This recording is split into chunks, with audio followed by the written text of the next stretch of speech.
So I'm getting some comments with people asking me to talk about alcohol abuse, and I'm going to make a session on that to help with it. But I also want to share my own story because that's something that I've actually struggled with for a period of time in my life.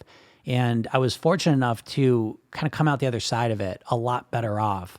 But I want to talk about what I believe was at the core of it, right? Because when we talk about alcohol abuse, that's obviously it's a huge, huge topic, and one person's experience is a lot different from another.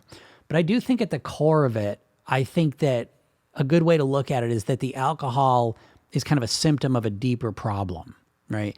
And it was interesting because even the other day I was on Reddit and I saw someone had asked, "Why do you drink?" And the number one comment, there was thousands of comments, but the number one comment was, the thing about the drinking is it's not that I want to drink as much as it is I don't want to be alone with my thoughts and feelings. And that really hit me because I realized that is pretty much 100% what was driving my alcohol abuse. My father had died when I was 9, and I just never dealt with it. It was so raw, and I couldn't even go near that concept, that idea, that thing in my life. And so what I did, as soon as I was able to start with the alcohol as a young teenager, I was using it as a way to escape the pain, basically. I could not talk about my father. I could not go near those feelings. And the alcohol was the easiest way for me to just kind of numb that out.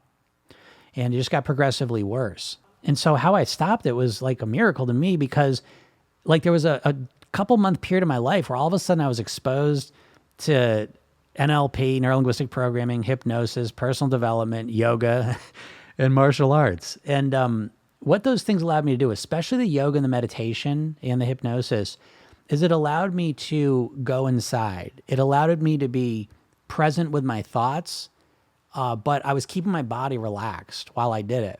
And that was kind of the first step to being able to interact with my thoughts in not such a reactive way. Because before, if I got anywhere close to thinking about my father, I'd get just so upset.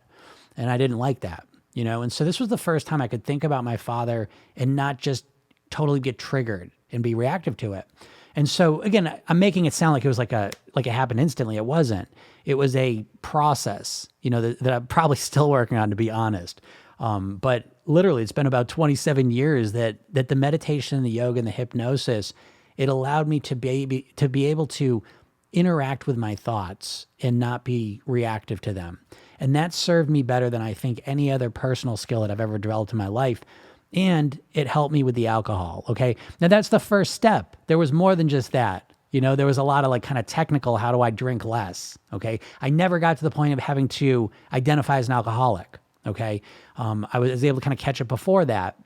And that's a whole nother story. But so what I work at now is I've reduced my alcohol intake to what levels that I consider okay. Okay. And I'm not going to share exactly what that is because that's my decision. All right. And I don't want to put that out there. But I'm now in a healthy place with it. And it's now though, when I'm in the healthy place, it doesn't seem so much about not drinking the alcohol as it seems because I'm able to be with my thoughts and with my emotions now. And sometimes those thoughts are pretty intense. Okay. But I now have the strategies and the skills to be able to interface with them, and they don't overwhelm me. They don't overtake me anymore. And I feel like that core ability was more important in me getting control over substances in general than any other skill that I developed.